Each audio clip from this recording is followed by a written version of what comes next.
Welcome to Brave Healer Productions. It's time to experience what's possible.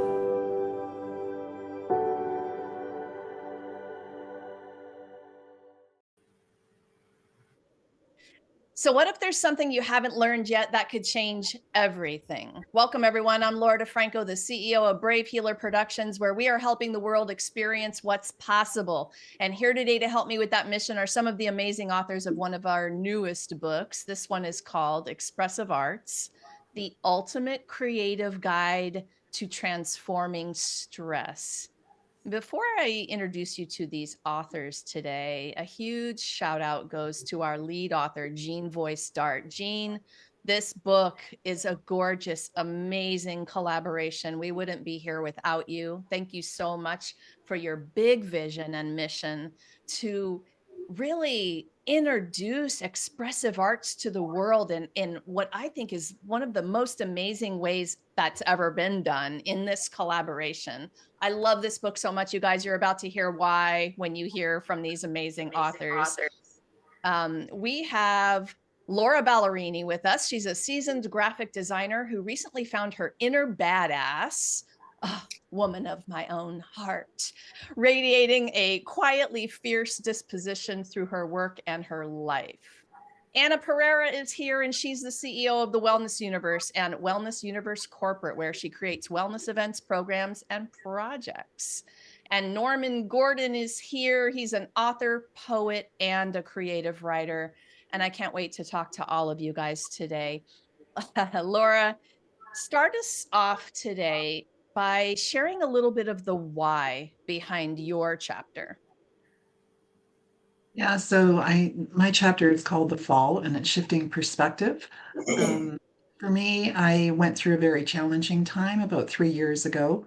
Um, I was writing my first book, and I was in the car and I was going, God, please give me a sign. So I was looking for a sign, and what happened was the sign was not what I was expecting, but life's challenges kind of came through, and I learned a life lesson that I think was kind of a universal story.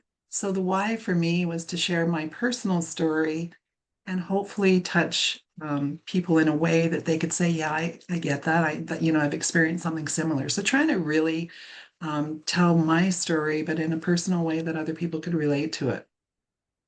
How did it feel to do that? Was this the first time you had done that in a book? Um, No, I mean, the first book I wrote was about art and design in everyday life, and it was about universal stories, but this one was very personal. It's a story about breast cancer and kind of going through that struggle, which unfortunately many people have gone through that struggle and other struggles. But it was really about telling my perspective and finding the strength through that challenge, and overcoming it in a deeper way and kind of gaining some wisdom out of the experience. Which I think, I mean, I love that you have badass in your bio because I think it takes one to come from a perspective. When you shift your perspective, you shift everything. Like in the moment of a perspective shift, there is healing. What do you want people to know about that? Well, I think it's really important to realize that things aren't always as they seem. In my story for this book, I talked about a sign. I asked for a sign, and the sign wasn't what I wanted to hear. So I ignored the sign. So, and I carried on. So I think it's really about understanding that things aren't as always as they appear, and to really look deeper, feel deeper, and listen deeper. Yeah, smart advice. You guys are going to hear such amazing golden nuggets of awareness today from all of our authors. Listening into the lessons, these stories are so powerful. Laura, thank you for being in this project and for sharing yours. Norman, tell me about a little bit about the why about your chapter. Thank you so much for asking that question, Laura. As a young man brought up in an era where it was told that children should be seen and not heard, I had my voice being harnessed for so long. I had this story within me, didn't know how to put it out there. As a life coach, I want to make a connection with my clients. to show them that it's okay to share. And indeed, I use this chapter as a medium, yes, how to transform from suicidal to passion and purpose, to open them to their inner voice, to let them know that it's okay to put it out there. Then that is extremely powerful. And what a cool ripple. Thank you, Norman, because I'm over here like publishing books, but if you just heard what Norman is saying, you're hearing some of my bigger mission. And that is that through you guys, others are now going to find their voice and understand that that vulnerability is their strength. Norman, I said it to Laura too, and I'll say it to Anna and everybody. It takes something to decide to publish, because journaling is one thing. Nobody's going to read it. You can hide it, whatever. But deciding to allow other people to read this and then deciding to publish is a whole nother thing. How was that for you? How you doing so far? All right, when I was supposed to put this story together, I was somewhat nervous. I got a headache. But then I said to myself, as a person who loves to express himself, and I use words a lot, let me just use that to motivate me. So after about the first day, you know, figuring how to commence, everything just fell into place. And I was able to put it out there because indeed people need to hear stories so they can share their stories. And the vulnerability indeed breathes vulnerability. Yes, thank you for that. Norman, thank you for saying yes to this project, for being here today to share with everyone. It's my pleasure, Laura. Thank you as well. Anna, give us your why. What's the why behind your chapter? Thank you, Laura. And I loved hearing the stories from Norman and Laura. So I brought chapter 20, Diamonds and Sawdust, Creative Expression for Joy and Manifesting, to this project. And honestly, my why is because at the heart of everything, I truly am an artist. And I love creating and producing art. And I know the channel that it creates for us to really live our best lives, because it's through that divine expression, whatever that God, source, universe implanted in us, when we allow ourselves to tap into our inner child or tap into the things that we love to do, and something manifests through what we do, whether it's through movement, whether it's through sound, whether it's through something that's physical. I know that it provides such healing powers. And when Jean created this, and I'm very discerning about the projects that I get involved with these days after publishing 6 of our own books, Laura, thank you very much. I was like, hell yes. I'm like, I'm all in. This speaks to my heart because I know at the fabric of my being and at the core of me, we are all here as creative beings. And tapping into that, whether we're really great at art, whether we're really great at dance, whether we're really great at sound, producing sound, or something that is in the expressive arts, it doesn't matter. It's the channel that we're using. So my why for doing this is allowing people to see, get out of your own way, stop, be still, go back to what feels good, do something creative, and you'll see how things will manifest in your life and work for you and through you, because you're giving yourself the opportunity to express the essence of what really brings you joy. I love this this piece, this topic within the book that you just expressed. I have this little funky story in my life that goes something like, my sister got the art card, so I didn't. So every time I tried to do art, it just felt like a failure, and I couldn't make it perfect like her art or the other professional art I saw. And so a pivotal moment for me was getting over the fact that anything I created had to be anything in particularly perfect. But for me now, it's a meditative energy shift. Did you want to say anything else about that piece?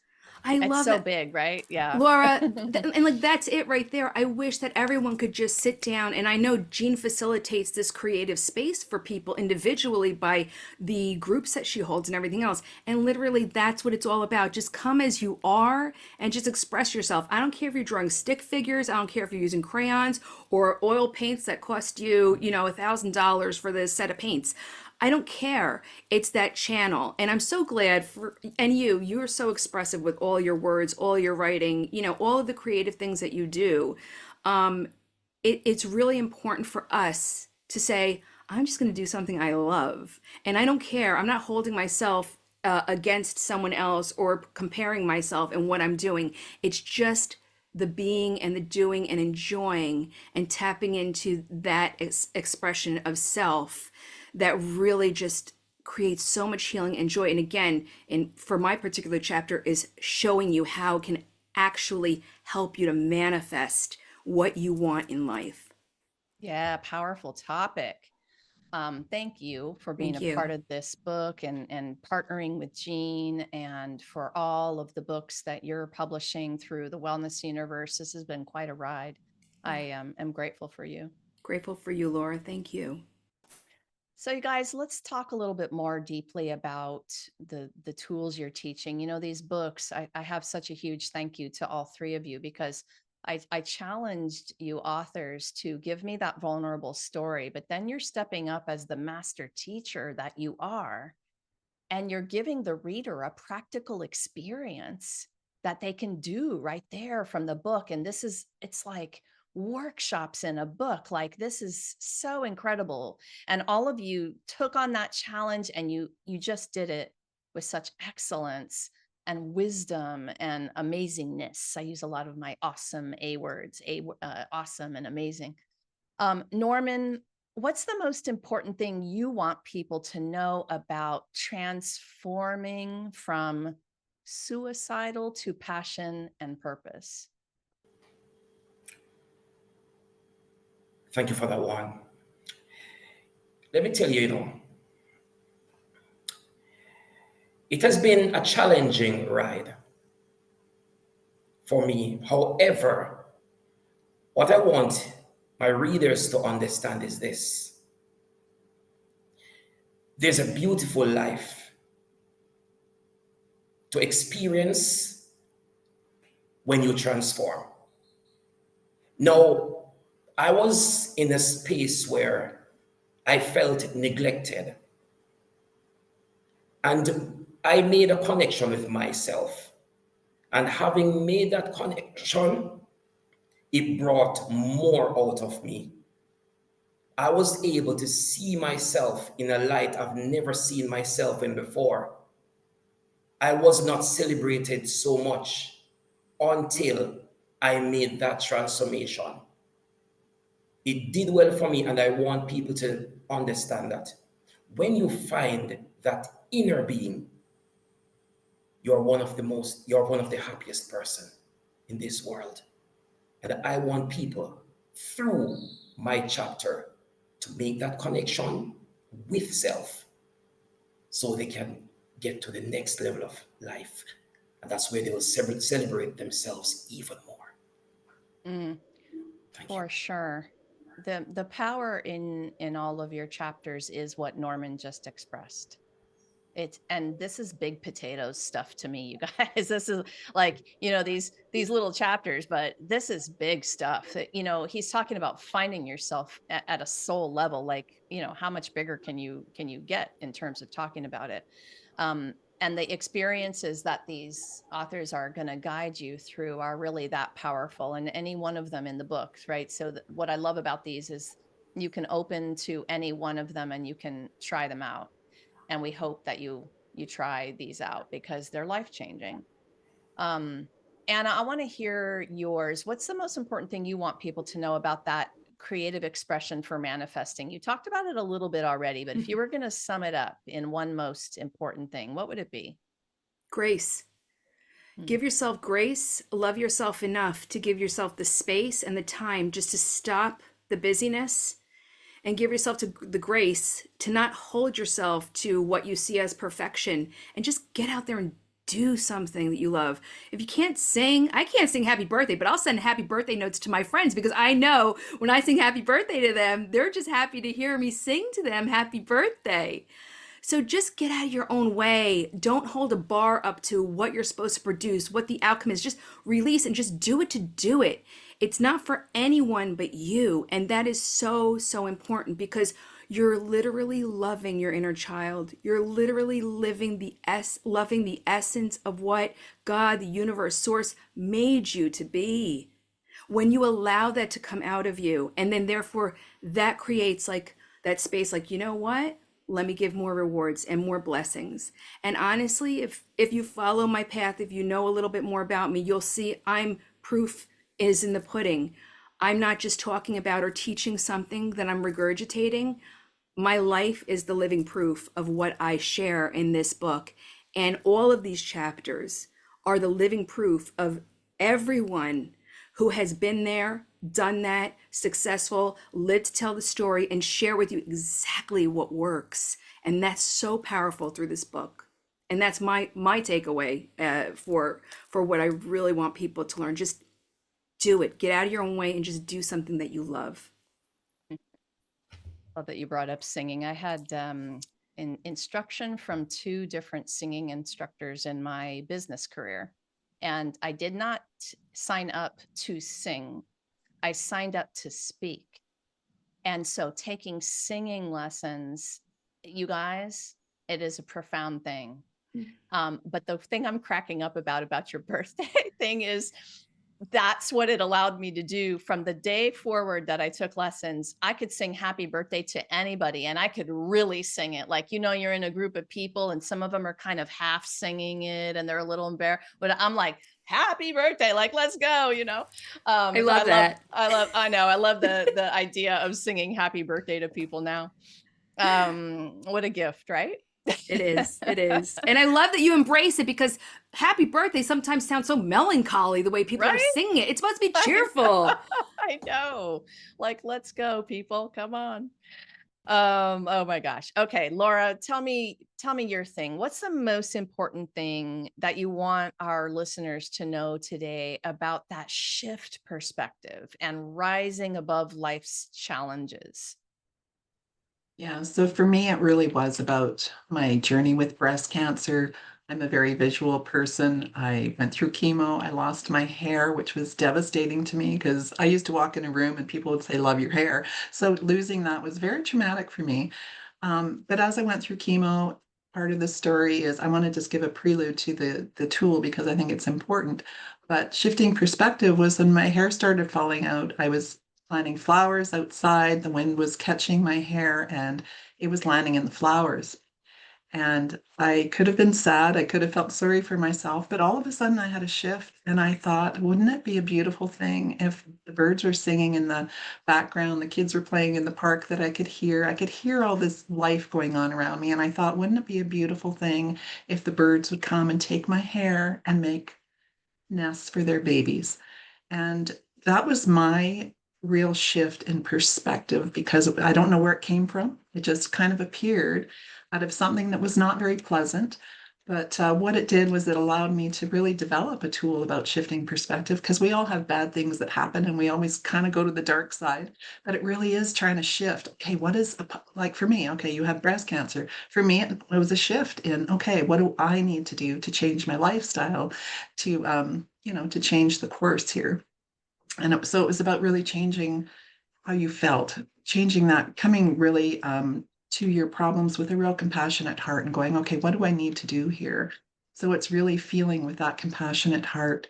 It's really seeing sometimes with, we see sometimes the clearest when our eyes are closed. So it's really seeing it clearly and really adapting to what we're seeing. And then, of course, it's also listening. And sometimes it's listening, sometimes to the silence.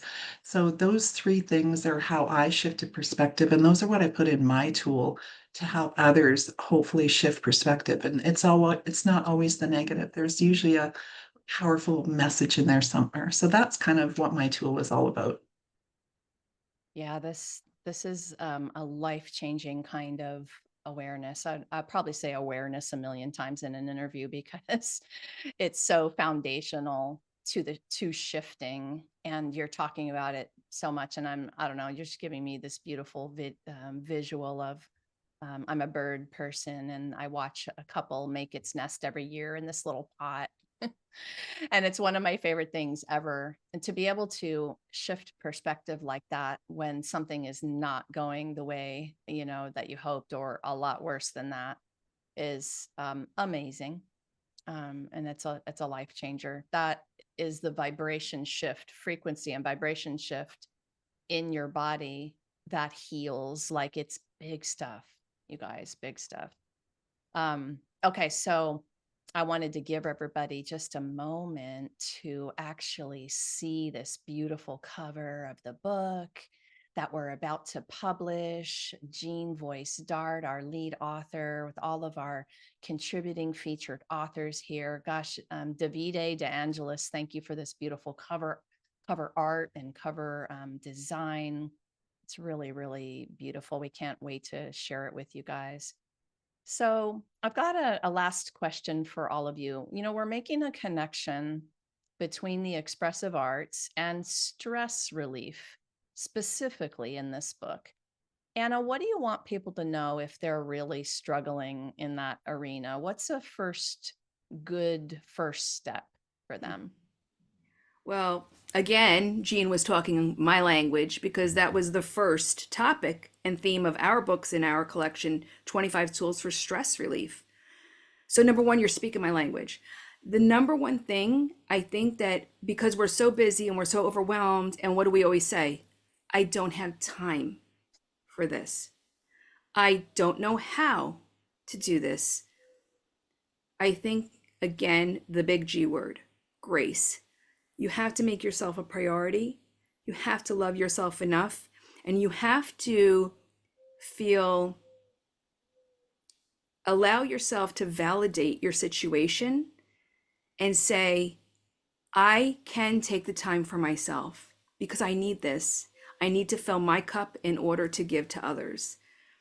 So I think that that's really the biggest thing, is just allowing yourself to truly prioritize your own self-care so you can manage your stress, so you can be the best version of you and take that forward and then impact those that you love and those that you care about.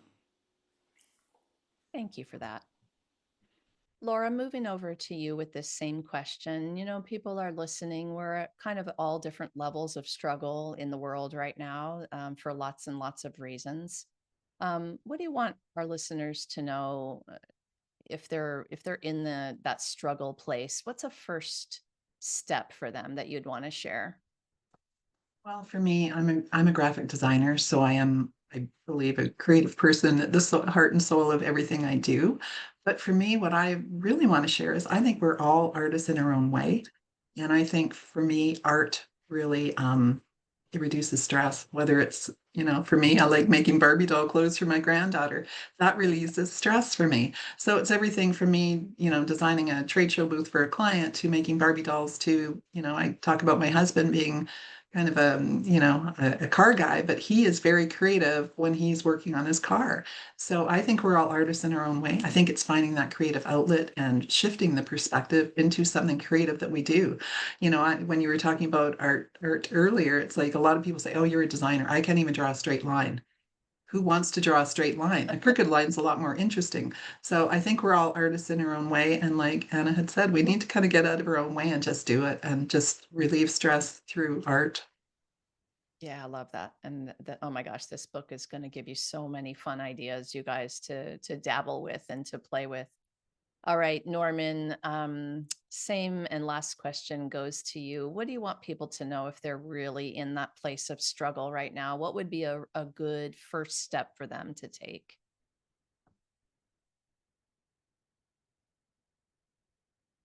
Let's get you to unmute, Norman. There you go. Thank you so much. You're not alone in this. I've been there before. And I want you to understand that within us lies something that can allow us to be proud of ourselves. I went through situations like those, and what I did was to create moments where I got so close to myself enough to develop moments that were called be proud of yourself moments. What is it that you love to do?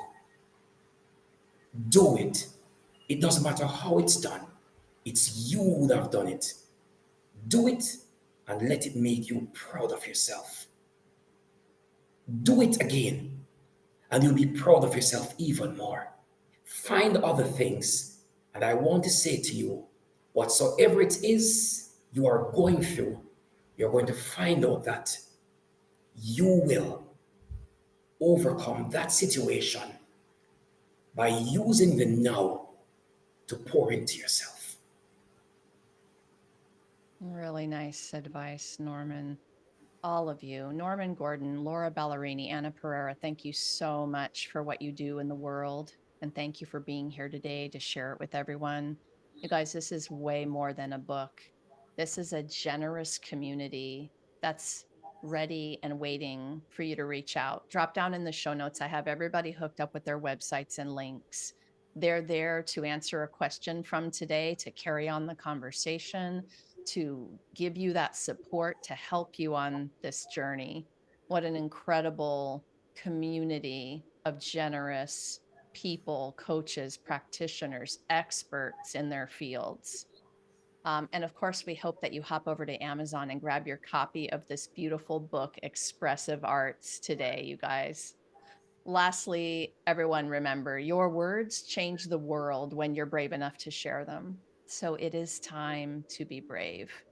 See you next time, everyone. Thanks, authors.